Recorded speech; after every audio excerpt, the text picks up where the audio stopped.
영적 추수를 위한 세일의 특별 새벽 기도의 마지막 주간 금요일 새벽입니다. 오늘 새벽에 하나님께서 주시는 말씀 신명기 24장 19절로부터 22절까지의 말씀을 제가 받들어 읽겠습니다. 내가 밭에서 곡식을 베일 때에 그 한 뭇을 밭에 잊어버렸거든 다시 가서 가져오지 말고 나그네와 고아와 과부를 위하여 남겨두라.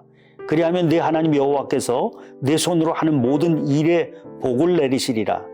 내가 내 감람나무를 떤 후에 그 가지를 다시 살피지 말고 그 남은 것은 객과 고아와 과부를 위하여 남겨두며 내가 네 포도원에 포도를 딴 후에 그 남은 것을 다시 따지 말고 객과 고아와 과부를 위하여 남겨두라.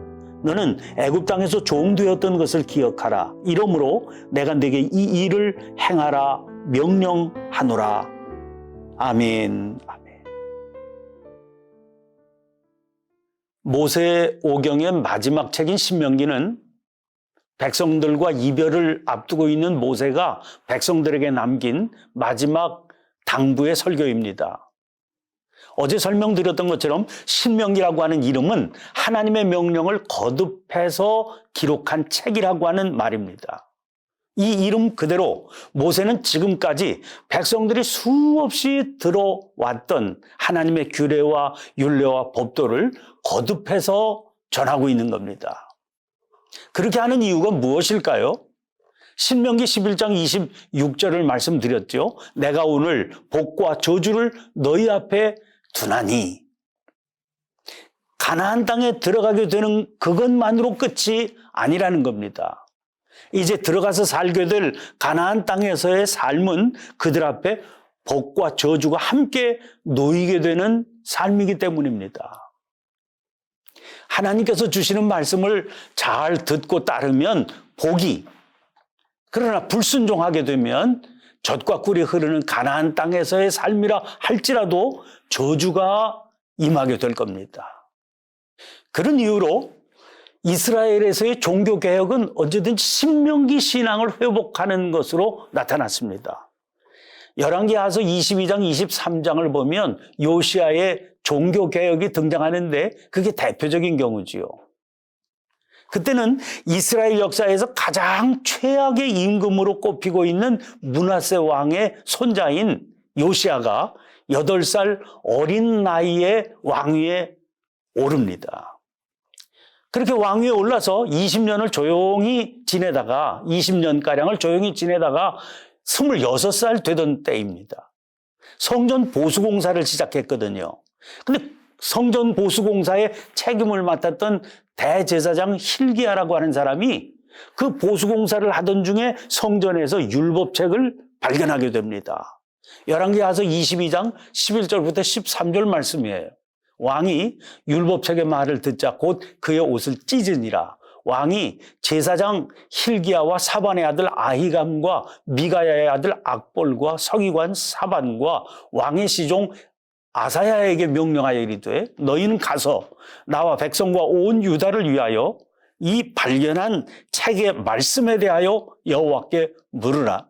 우리 조상들이 이 책의 말씀을 듣지 아니하며 이 책에 우리를 위하여 기록된 모든 것을 행하지 아니하였으므로 여호와께서 우리에게 내리신 진노가 크도다.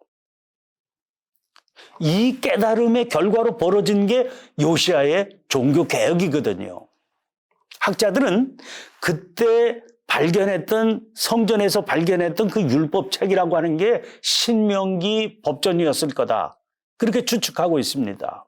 왜냐하면 이 율법책을 읽고 이제 해야 되겠다. 그래서 전개된 종교개혁의 모습이 바로 신명기 법전에서 가르치고 있는 이렇게 살아야 된다고 전하고 있는 내용과 흡사하게 전개됐기 때문입니다.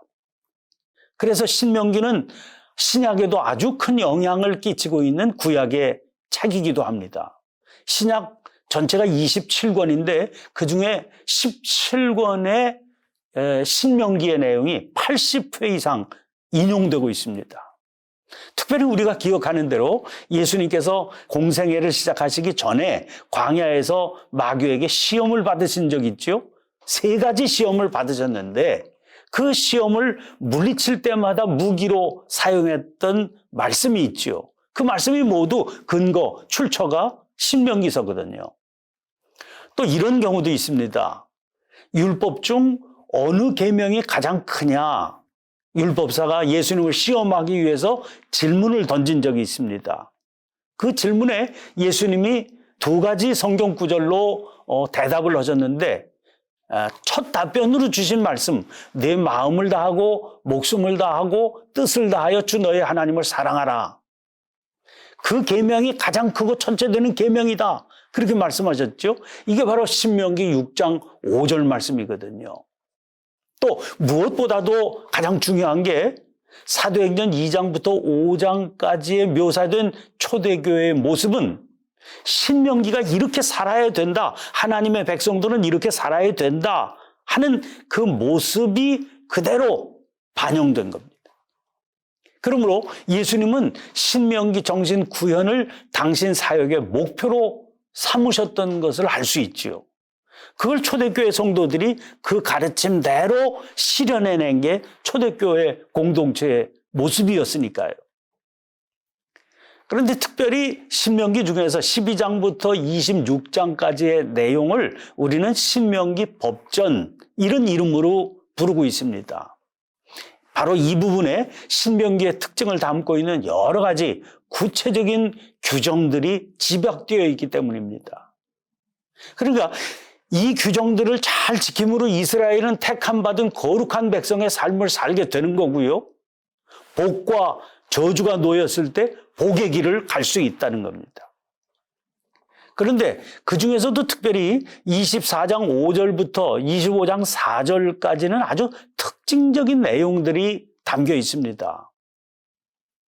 왜냐하면 거룩한 백성의 삶이라는 것이 그 부분을 보면 결국 인간적인 배려를 실천하는 삶이다 하는 것을 가르쳐주고 있거든요. 거기 보면 이런 내용들이 있어요.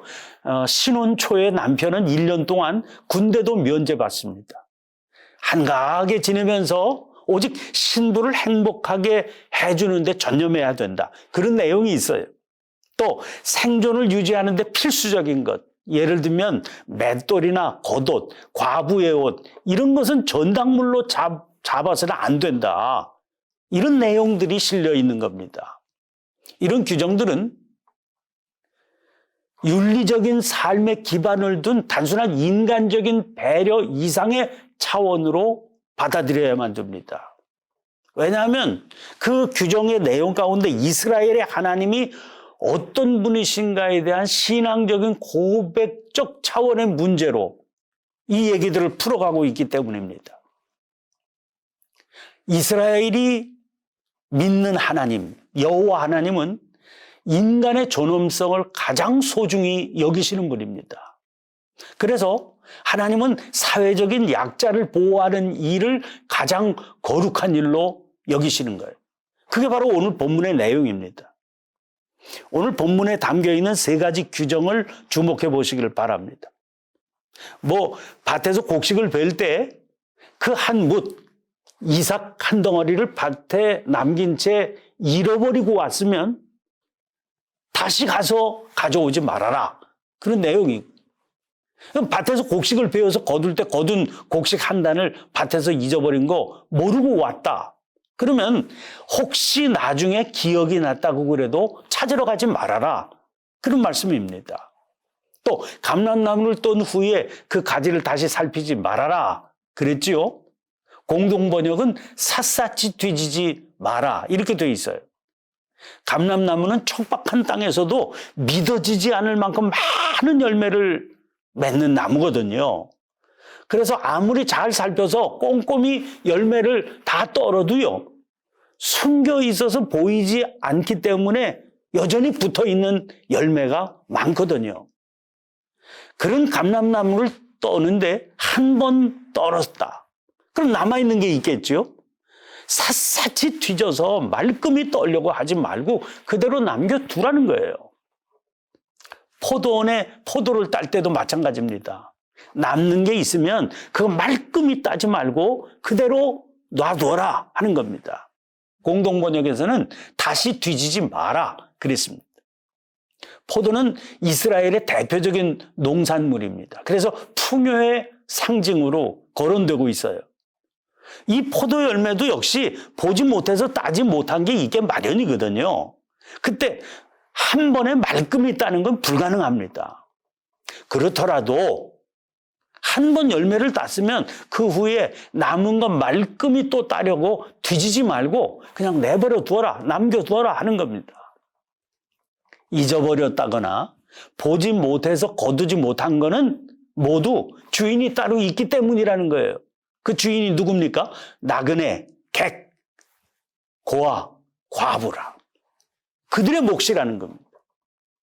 하나님께서는 심지어 더 적극적으로 그들의 몫으로 남겨두기까지 하라고 말씀하시기도 하는 겁니다.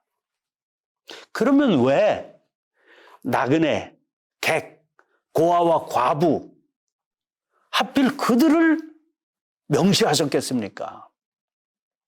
그 당시 상황에서 그들은 누군가의 돌봄이 없으면 살아갈 생계의 대책이 전혀 없는 사람들입니다.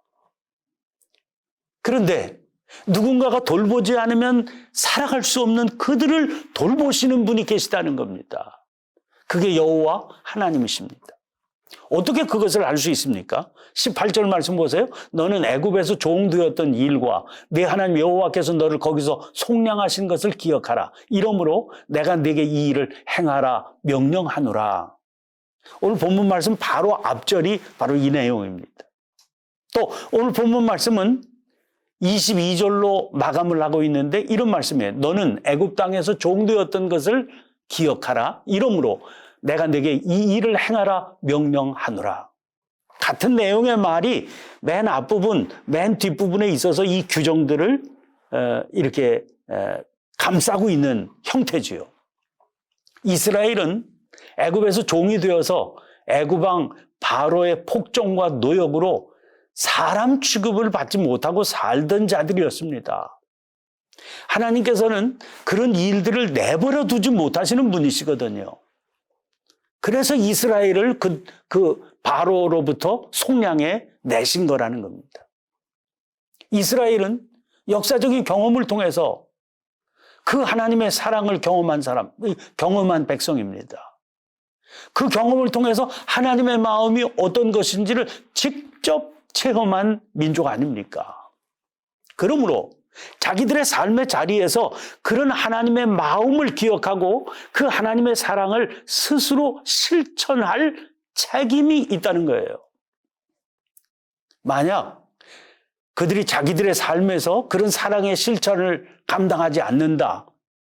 그것은 자기 스스로의 역사적인 경험, 하나님께로부터 받은 은혜, 그걸 부인하고 짓밟는 일이 되어버리는 거죠. 자, 우리 앞에는 축복과 저주의 두 길이 있다고 그랬습니다. 그런데 스스로 하나님께서 주시는 축복의 길을 저버린다고 그러면 그들에게 남는 게 뭐겠습니까? 오직 하나밖에 없지요. 그게 저주의 길만이 남아있는 겁니다.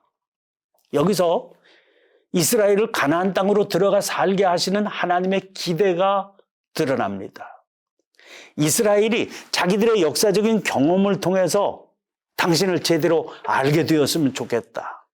그리고 당신의 뜻을 구체적으로 따르고 순종해서 이 땅 위에서 당신의 뜻이 온전히 전파되게 해야 되겠다. 이게 하나님의 기대신 겁니다. 그 기대 때문에 하나님은 이스라엘을 향해서 요구하시는 거예요. 너희는 거룩하라. 너희는 거룩하라. 이 말씀이 무슨 뜻이겠습니까? 너희는 함부로 살 수 없다는 거예요. 이스라엘의 삶을 통해서 당신의 뜻이 펼쳐지기를 간절히 소원하고 계시는 하나님이시기 때문에 그 하나님의 사랑을 받은 너희는 내 멋대로 살아서는 안 된다. 그렇게 살 수는 없다. 내 뜻을 기억하고 내 마음을 실현해야 된다. 그 하나님의 뜻이 펼쳐져서 이스라엘이 복을 받고 그 복이 넘쳐 흘러서 이 땅의 모두가 복된 삶을 누리기를 원하시는 게 너희의 하나님 여호와의 뜻이다 하는 겁니다. 이 구도는 신명기의 역사적 배경에서만 해당되는 게 아닙니다. 지금도 그대로 적용되고 있는 중이에요. 여러분, 성경의 선언 그대로 우리는 우리의 의로움 때문에 구원받은 게 아닙니다. 죄의 종노릇하며 신음하던 우리를 하나님 값없이 구원해 주시지 않았습니까? 그래서 은혜 아닙니까? 그 은혜를 알기 때문에 우리는 함부로 살 수 없는 겁니다. 하나님의 마음을 기억하고 그 마음을 우리 스스로 품고 이웃을 향해서 사랑을 실천하며 살아가야만 하는 겁니다. 코로나19의 위기 속에서 그 위기의 위험을 집중적으로 당하고 있는 이들이 있다 하는 걸 우리가 알고 있지 않습니까? 가난한 자, 억눌린 자들이 있습니다. 살고 싶으냐? 야훼를 찾아라. 이 말씀은 바로 그런 이들을 바라보는 하나님의 시선, 하나님의 마음은 어떤 것일까? 찾고 구해야 된다. 그런 말씀입니다. 그 마음 때문에 구원의 삶을 누리게 된 것을 경험한 사람들만 야훼를 찾을 수 있는 겁니다. 우리들이 바로 그런 사람들이라면 우리들은 어떻게 살아야 되는 것일까요? 살고 싶으냐? 야훼를 찾아라. 다시 한번 기도 가운데 이 길을 묵상하는 저와 여러분들의 삶이 되시길 간절히 축원합니다. 기도를 드리겠습니다. 죽을 수밖에 없었던 저희들을 찾아와 구원의 감격을 누리게 하시고 오늘까지 믿음의 기쁨과 감격 속에 살게 하신 하나님께 영광을 올려드립니다. 베푸신 은혜가 진실로 크고 놀랍습니다. 날마다 그 은혜 마음에 깊이 새기며 은혜에 합당한 삶을 살아가는 저희가 되게 해주셔서 저희의 삶을 통해 하나님의 마음이 세상에 전해지게 해 주시옵소서. 친히 가신 사랑의 길을 뒤따라 걷게 하시는 예수님의 이름으로 기도하옵나이다. 아멘.